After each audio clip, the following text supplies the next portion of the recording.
अच्छा, एक और बात बता देता हूँ। कुछ कुछ स्टूडेंट क्या करते हैं, कभी कभी इन नोट्स को छोड़कर वो आईसीआई की स्टडी मटेरियल पर शिफ्ट हो जाते हैं जैसे ही अटेम्प्ट नजदीक आता है तो। और वट एवर रीजन आप क्या करते हो कि नोट्स तो अपन ने पढ़ ली, चलो हो गया यार, आईसीआई के स्टडी मटेरियल पर शिफ्ट हो जाते हो। ऐसे बुरी बात नहीं, आईसीआई का स्टडी मटेरियल करना रिकमेंडेड है, लेकिन सिर्फ वही करना अपने आप में इनकम्प्लीट प्रिपरेशन है। क्योंकि आज तक जितने सारे आईसीआई के आरटीपी एमटी में आए, कोई सारे स्टडी मटेरियल में नहीं है। स्टडी मटेरियल में कुछ ही क्वेश्चन है, सपोज 60% ही क्वेश्चन है स्टडी मटेरियल में, तो बाकी तो बचे हुए क्वेश्चन आरटीपी एमटीपी पुराने अटेम्प्ट में प्रैक्टिस मैनुअल में रखे हुए उनके पास, है ना। तो ओनली स्टडी मटेरियल करना, इन नोट्स को साइड करके अपने आप में एक अपने पैर पर कुल्हाड़ी मारने जैसी स्ट्रेटेजी है। आप गलत नहीं कर रहे हो, बट आप इनकम्प्लीट कर रहे हो, ठीक है। हाँ, तो आईसीआई का study material could be a supplementary to our notes, कि हाँ चलो शौक है तो वो भी कर लो, वैसे उसके साथ क्वेश्चंस कवर्ड है, ठीक है। दूसरी चीज, एक और चीज जिस पर कभी कभी स्टूडेंट जाते हैं वो ये है कि क्वेश्चन बैंक या वट एवर और कोई सा दूसरा सोर्स, कंपाइलर, क्वेश्चन बैंक, है ना। मैं कह रहा हूँ किसी भी चीज की जरूरत नहीं, अब मल्टीपल सोर्सेज पर मत जाओ। कभी एक बार स्टडी मटेरियल उठा लिया, एक बार सर के नोट्स उठा लिए, एक बार चलो यार कहीं पर पीडीएफ मिल रही किसी क्वेश्चन बैंक की या फिर कुछ मिल रहा है, चलो इससे कर ले, राइट। जो मैंने लिखा है वो सब फाइनली है क्वेश्चन, और मैंने बस सिलेक्टिवली, मतलब सिलेक्टिवली नहीं, ऐसे कॉम्प्रिहेंसिवली वर्ड बोलना ज्यादा सही है, मैंने कॉम्प्रिहेंसिवली सारे क्वेश्चंस कवर किए हुए हैं। तो आपको किसी क्वेश्चन बैंक, किसी कंपाइलर की कोई जरूरत नहीं है। उसकी बजाय आप इन्हीं नोट्स को 2 बार कर लो तो आपका कॉन्फिडेंस ज्यादा होगा, बजाय कि आप एक और डिफरेंट नोट्स ट्राई कर रहे हो। इन्हीं नोट्स को कर करके बच्चे 80 मार्क, 90 मार्क, 94 ऐसे ऐसे मार्क्स लेकर आए हुए हैं, ठीक है।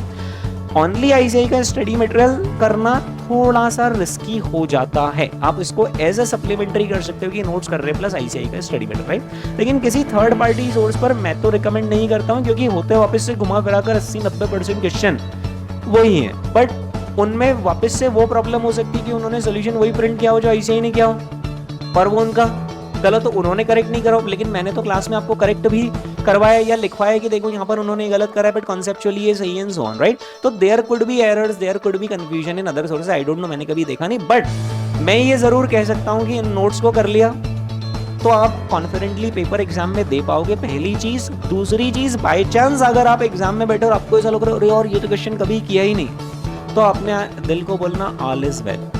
क्यों बोलना है ऐसा? क्योंकि अगर वो अपने नोट्स में से नहीं है ना, तो वो हिंदुस्तान के और किसी नोट्स में से भी नहीं है, मतलब वो फिर सबके लिए आउट है। तो आपको अपना कॉन्सेप्चुअल जो अपने लर्निंग सीख रखे, आपको अपना प्रेजेंस ऑफ माइंड लगाकर क्वेश्चन को सॉल्व करना पड़ेगा। Is that clear? तो अगर वो आपको लग रहा है कि वो आउट आया है क्वेश्चन, इसका मतलब है कि वो सबके लिए ही आउट है, तो घबराने की जरूरत नहीं है। मतलब आप सिर्फ अपने नोट्स को कर लो और आपकी इच्छा हो तो आईसीआई के स्टडी मटेरियल को देख लो, है ना। इतना अपने आप में सफिशिएंट है, मतलब 4 अलग अलग सोर्स को एक एक बार करो, उसकी बजाय इन नोट्स को ही 4 बार कर लो, ठीक है। ओके, हाँ एक और चीज मैं आपको बता रहा था, ये एक्चुअली जो अभी रिजल्ट आया उसके बाद स्टूडेंट से जो बात होती है ना, उससे पता चलता है। जैसे एक स्टूडेंट ने यही गलती करी, उसने क्या करा था, उसने नोट्स को रख दिया साइड में, फिर उसने क्या करा, सिर्फ आईसीआई का स्टडी मटेरियल कर लिया ओनली 2 बार, है ना। मतलब पढ़ा उसने, पूरी बैच पढ़ी, और उसके बाद उसने आईसीआई ये नोट साइड में रख दिए और आईसीआई का स्टडी मटेरियल कर लिया 2 बार, है ना। मैंने उससे पूछा यार ये तुमने मतलब क्यों स्टडी मटेरियल पर तुम शिफ्ट हो गए? तो उसने कहा सर वो मतलब जो पिछले 2 अटेम्प्ट में बच्चे पास हुए, मैंने उनसे पूछा था कि यार कैसे क्या करना चाहिए, तो उन्होंने बताया कि स्टडी मटेरियल से ही आता है पूरा पेपर, और वही कर ले तो तेरा काम हो जाएगा। कहाँ इतनी तू पढ़ाई कर रहा है, स्टडी मटेरियल ही कर ले, इसी से ही तो आता है पेपर, है ना। पर फिर मैंने उसको समझाया, देख जो पास हुआ है ना उसके पास 1 अटेम्प्ट, 2 अटेम्प्ट, 3 अटेम्प्ट का एक्सपीरियंस है, मेरे पास ऐसे 20 से 30 अटेम्प्ट का एक्सपीरियंस है। तो क्या रहता है, कुछ अटेम्प्ट में पेपर कहाँ से आता है, स्टडी मटेरियल। अब आप उस अटेम्प्ट के रैंकर की सुनोगे, या आप उस अटेम्प्ट के टॉपर की सुनोगे, या आप उस अटेम्प्ट के स्टूडेंट की सुनोगे जो पास हो गया, तो वो उस अटेम्प्ट के का एक्सपीरियंस ही शेयर करेगा, भाई इससे करिए इससे आएगा। पर क्या आईसीआई बस उस एक ही सोर्स से बनाता है कि हर बार पेपर? नहीं, राइट। तो इसलिए आप वो इन बहकावे में मत आना। क्यों आप आ जाते हो? क्योंकि आप किसी की एक व्यक्ति की बात सुन लेते हो, या 2, या आप उस स्पेसिफिक आपका सैंपल थोड़ा सा गलत हो गया, है ना। तो जो सैंपल साइज मेरे पास है वो इतने सारे साल का सैंपल साइज है, तो आईसीआई कई बार सरप्राइज दे देता है कि जो पेपर है उसका सिर्फ 60% ही एसएम से आया है, 40% वो कहीं की आरटीपी से उठाकर लेकर आ गए, कहीं की एमटीपी, कहीं के प्रैक्टिस मैनुअल से उठाकर लेकर आ गए। इसलिए मैं आपको नोट्स का रिकमेंड कर रहा हूँ। This are more comprehensive than study material, right. तो हो सकता है आपको अभी कोई मिल जा रहा है, भाई तू तो उससे कर लेना, उससे हो जाता है। मैं बोल रहा हूँ देख मेरे मार्क्स कितने हैं, बट वो सिर्फ उस अटेम्प्ट के रिस्पेक्ट में बात कर रहा है, ये आप रिकॉग्नाइज नहीं कर पाते, राइट। नहीं यार देखो, समझाना भी पड़ता है, गाइडेंस भी जरूरी रहता है।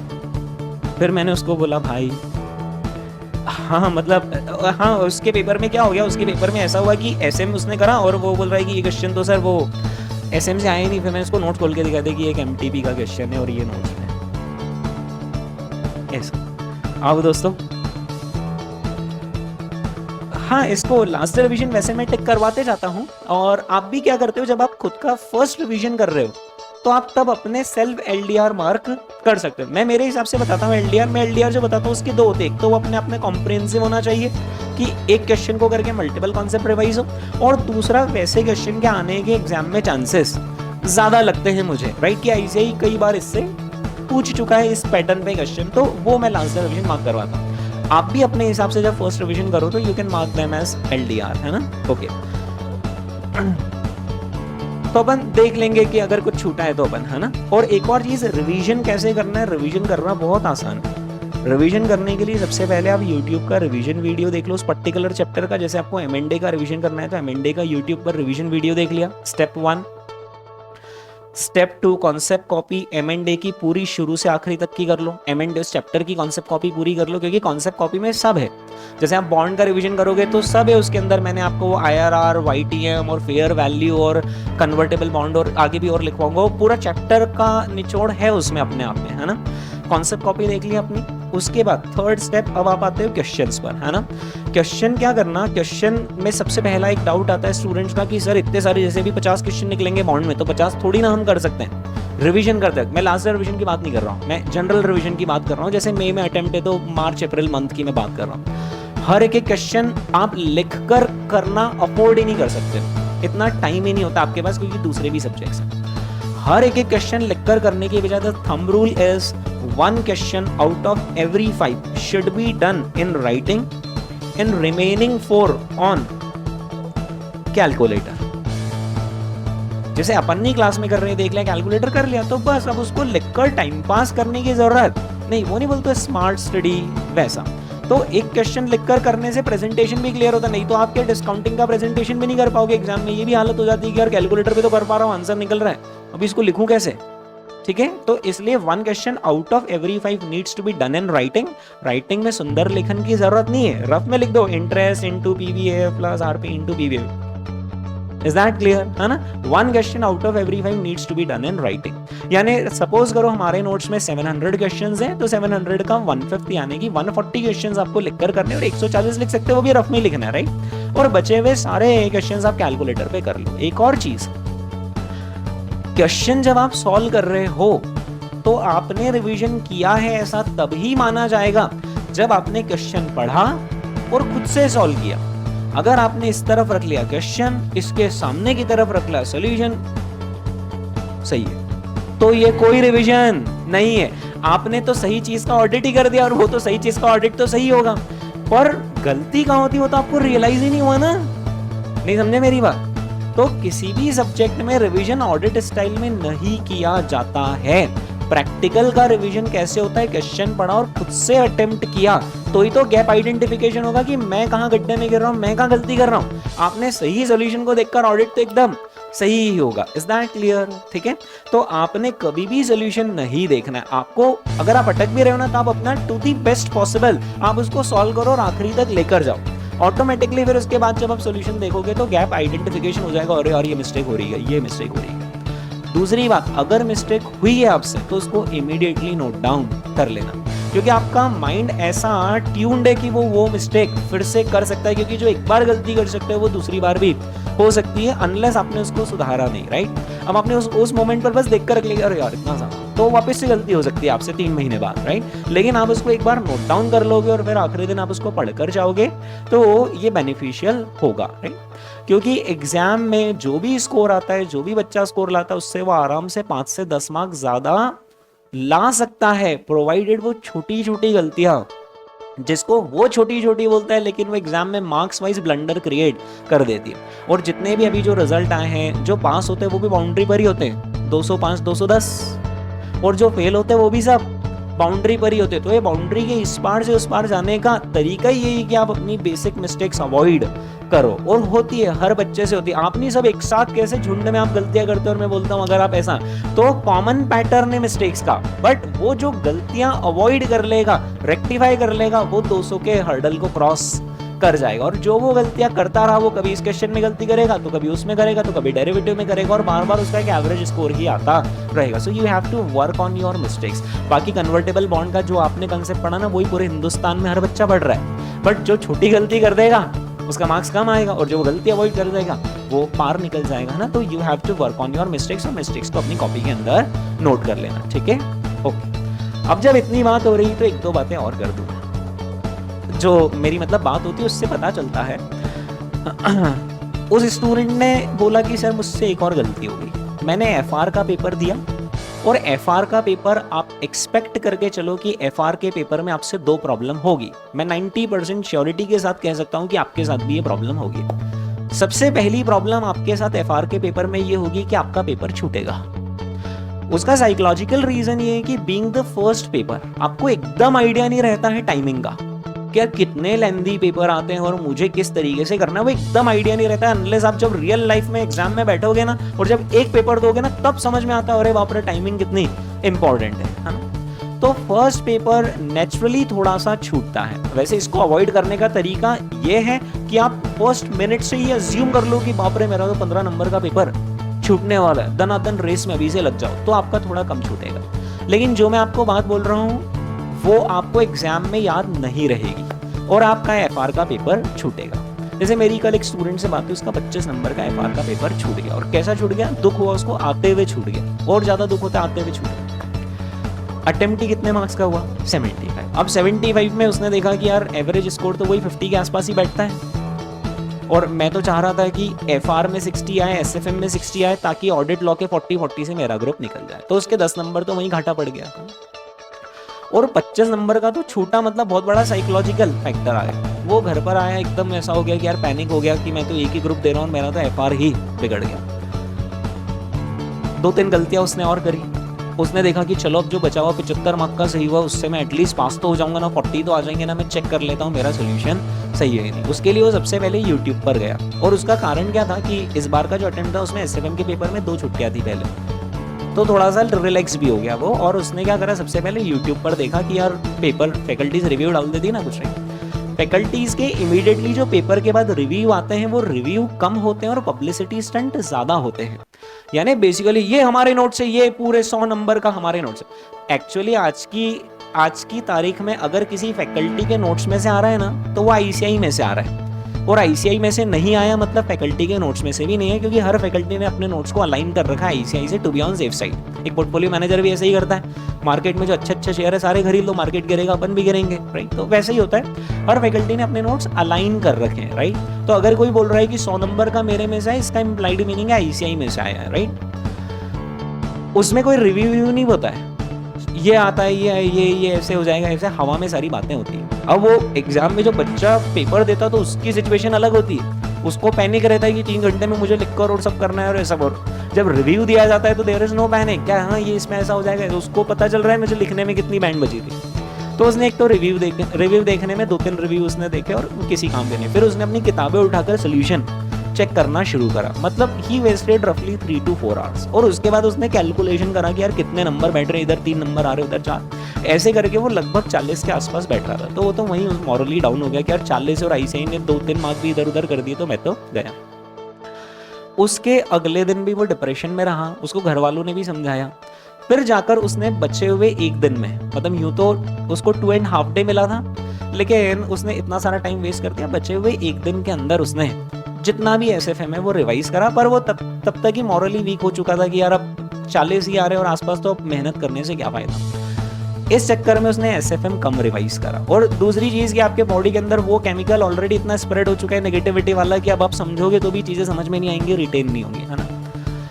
उस चक्कर में उसने एसएफएम में कम प्रिपरेशन करी तो उसका एसएफएम थोड़ा सा बिगड़ा।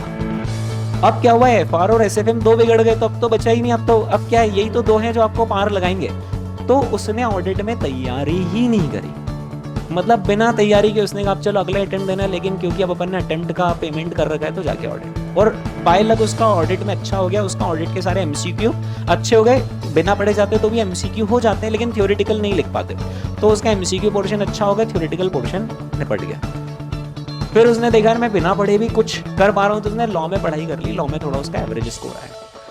उसका एफआर में स्कोर सुनोगे आप तो उसका एफआर में 53 मार्क्स आए। तो आप कोई होते ही नहीं हो कैलकुलेट करने वाले कि आपको कितने आएंगे। अगर आप 60 जोड़ रहे हो ना, उनमें इतनी ताकत है कि वो आपको 40 के नीचे ले आएंगे, और आप 40 जोड़ रहे हो तो उनमें इतनी ताकत है कि वो 50, 55 और 60 भी लगा सकते हैं। तो आप जब 15-15 नंबर का वेरिएशन हो सकता है तो आप जोड़ के भी क्या कर लोगे। आपने हो सकता है 25 जोड़े और वो 40 प्लस क्रॉस कर दिया, 40 एग्जैक्ट दे दे। ऐसा मैं अपने एक्सपीरियंस से इसलिए बता रहा हूँ कि ऐसे हर अटेम्प्ट में कुछ स्टूडेंट्स होते जो पहले पेपर के चक्कर में दूसरा बिगाड़ लेते हैं और दूसरा नंबर मेरा ही आता है। तो ऐसा मतलब मेरा खुद का एक कजिन है, उसने ऐसा ही करा कि उसका एफआर का पेपर बिगड़ गया और उस चक्कर में उसने एसएफएम की पढ़ाई नहीं करी, और एसएफएम की पढ़ाई नहीं करने के बाद जब फाइनली रिजल्ट आया तो वो एफआर में पास हो गया और 50 प्लस आए उसको। तो उसने कहा कि अरे बाप रे। तो ऐसा कई सारों के साथ होता है। तो अब इसका रूल क्या है वो समझो, अपन कैसे इस चीज को अवॉइड करेंगे। एफआर का पेपर जैसे ही 5 PM पर खत्म हुआ, वो पेपर जो आपका सबसे नियरेस्ट डस्टबिन हो आपके एग्जाम सेंटर उसके अंदर डाल दो आप, क्योंकि जब तक वो आपके साथ है ना पर्चा, तब तक वो आपको सताएगा, फिर आप उसमें मार्किंग करोगे, फिर आप देखोगे मैंने क्या किया, उसको नियरेस्ट डस्टबिन में डाल दो। क्योंकि पेपर वैसे भी सॉफ्ट कॉपी में तो यूं ही अवेलेबल हो जाता है, आईसीआई की वेबसाइट पे अवेलेबल हो जाता है, राइट। मतलब गीता सार है, जो बीत गया उसे भूल जाओ। तो आपने दे दिया ना, अब आपने अपनी तरफ से प्रयास कर लिए, अब let ICI do its work. आप करके भी कुछ नहीं कर लोगे, आपने कैलकुलेट भी कर लिया, आप कुछ नहीं कर सकते, तो आप उसको डालो डस्टबिन में, और आपके अगले पेपर के सुनहरे 5 घंटे आप उसके पिछले पेपर के गम में मत बिताओ, क्योंकि आप युद्ध के मैदान में, आप जंग के मैदान में हो। आपको अगर एक घाव लग गया तो उसको लगाकर आप बैठ नहीं सकते हो कोने में कि यार बैठ जाऊं थोड़ा, देखो यार लग गई है। आपको युद्ध के मैदान में आपको तलवार चलाते रहनी पड़ेगी, चाहे दुश्मन ने आपको एक घाव मारा या 10 घाव। तो वैसे ही अगर एफआर का घाव लग गया ना, तो एसएफएम पर उसका असर मत आने दो, नहीं तो वो एक घाव और दे देगा, है ना। एक घाव लग गया तो भी दुश्मन से पूरी ताकत से लड़ना है अपने को। तो आप एफआर का जैसे ही 5 बजे पेपर खत्म हो, 5:01 पर एफआर डिलीट हो जाना चाहिए मेमोरी से, और एसएफएम ही दिखना चाहिए। और जैसे ही एसएफएम खत्म हो उसके बाद थर्ड पेपर ऑडिट ही दिखना चाहिए, फिर लॉ ही दिखना चाहिए। यानी सिंपल थंब रूल इसकी पेपर को उठा के डस्टबिन में डाल दो। किसी काम का नहीं पेपर, वैसे भी किसी काम का नहीं, आप क्या कर लोगे, वो तो यूं ही सॉफ्ट कॉपी मिलती है अवेलेबल। पेपर सीधे डस्टबिन में डाल दो, उसका ख्याल भी दिमाग से निकाल दो। और मैं आपको कह रहा हूं कि अगर आप 25 भी जोड़ रहे हो तो आप 40 प्लस ला सकते हो, तो 25 से तो ज्यादा ही जोड़ोगे हम। तो बस अब आप उसको आईसीआई के भरोसे छोड़ दो, क्योंकि जनरली अगर आपका बिगड़ा है मतलब ऑल ओवर इंडिया ही बिगड़ता है, वो सब एक जैसा ही पैटर्न चलता है। बट आप उसको पर्सनली ले लेते हो, यार मेरा बिगड़ा है, मेरा कैसे बिगड़ सकता है, मैंने इतनी मेहनत, पर वो सिर्फ आपका नहीं बिगड़ा, तो सबका ही बिगड़ा है। तो आईसीआई उस केस में चेकिंग लीनियंट करके सबको पार लगा देता है। और अगर आप बहुत खुश हो रहे हो कि देखना बेटा इस बार 60 प्लस आएगी, तो वो आपके अकेले का नहीं हो रहा है, वो सबका हो रहा है। तो उसमें आईसीआई चेकिंग टफ करके आपको 53, 54, 55 पर ला सकता है। तो do not count your marks after giving exam. Count करने की जरूरत ही नहीं है। काउंट करना है तो 4 पेपर हो जाए, या आप बोथ ग्रुप दे रहे हो तो आपके 8 पेपर हो जाए, उसके बाद कर लेना काउंट। चेंज तो होंगे ही नहीं, है ना। तो फैकल्टी के वीडियोस 5 बजे के बाद देखना, फैकल्टी को मैसेज ड्रॉप करना कि मेरा ये क्वेश्चन है, मैंने ऐसे सॉल्व किया, तो ये सही है या गलत है, क्या होगा, वो सब आपका नॉन वैल्यूएडेड टाइम है। आप अपने अगले पेपर का प्रीशियस टाइम किल कर रहे हो सकता है उन 3 आवर्स में आप 2 चैप्टर रिवाइज कर लेते और 8-8 मार्क के 16 क्वेश्चन आप और कॉन्फिडेंटली कर पाते, अच्छे से कर पाते। तो उस 2-5 नंबर के चक्कर में आप इधर 10-15 नंबर की वाट लगा रहे हो, है ना। तो ऐसा ना करें। 5 बजे बाद पुराना पेपर गया, सीधे डस्टबिन में डालो। मतलब जब डस्टबिन में डालोगे तो ही आपका एटीट्यूड दिख जाएगा वहां पर कि I don't care about this paper any more, let's focus on the next target. Is that clear? ठीक है, ऐसे तैयारी करनी। ये तो हुई पेपर के बाद की बात।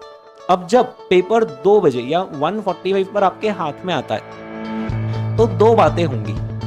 या तो पेपर आपको देखकर जाना पहचाना लगेगा। अगर पेपर जाना पहचाना लगता है तो मुझे कुछ बोलने की जरूरत नहीं, फिर तो आप ही फोड़ना शुरू कर दोगे। सेकंड सिचुएशन क्या हो सकती है आपके साथ? कि और ये पेपर तो थोड़ा सरप्राइजिंग लग रहा है, ऑल इज वेल। क्योंकि अगर आपको सरप्राइजिंग लग रहा है ना, क्योंकि देखो वो तो आईसीआई वो कोई आपको पास करने थोड़ी ना बैठे कि सीए फाइनल में हम वो ही देंगे जो आप सब पढ़ के आए हो, वो इधर उधर तो कर ही सकते हैं ना। और ऐसा क्या होता है, 4 पेपर में से एक पेपर का नंबर निकलता है कि इस बार इस पेपर को टफ करना है, इस बार एफआर टफ करना है, इस बार एसएफएम, इस बार ऑडिट में निपटाना है, इस बार लॉ में, ऐसे लॉटरी में नंबर निकलता है किसी एक पेपर का, राइट। तो हो सकता है वो एसएफएम के पेपर का नंबर निकल जाए। पर आप क्या करना, आप पेपर पढ़कर अगर टफ लगे तो क्या बोलना, ऑल इज वेल।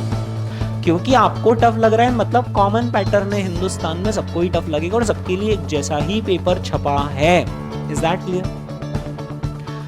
3 गहरी सांस लेना, अपने इष्ट देव का नाम लेना और बोलना कोई बात नहीं, मैं मेरा बेस्ट परफॉर्मेंस डिलीवर करूंगा, है ना। पैनिक में मत आ जाना, क्योंकि पैनिक में आते हो ना तो फॉर्मूले ही भूल जाते हो, और थ्योरी में तो और प्रॉब्लम होती, थ्योरी भूल जाता है बच्चा। क्योंकि जो पैनिक में आ गया तो उसका तो माइंड रिकॉलिंग कैपेसिटी कम हो जाएगी, 60% ही कैपेसिटी रह जाएगी जो वो अदरवाइज अच्छे मूड में रिकॉल कर पाता। तो आप पैनिक मत करना पेपर देखते हुए, जैसे ही पैनिक करने की बारी आए तो समझ जाना जितने सारे बैठे हुए ना पड़ोस में, ये भी सब मतलब समझना ये तो मुझसे भी गए बीते हैं, मैं तो फिर भी और अच्छा करके आऊंगा। क्योंकि बच्चे ना पैनिक के चक्कर में 5 to 10% अपनी परफॉर्मेंस अफेक्ट कर जाते हैं एग्जाम के अंदर बैठे बैठे। अब क्या उस 3 घंटे में आपके पास कोई दूसरा एक्सटर्नल सपोर्ट भी नहीं होता है बोलने वाला कि यार ऑल इज वेल, तो आपको अपने आप को ही बोलना है कि सब बढ़िया है और ये अच्छा ही होगा।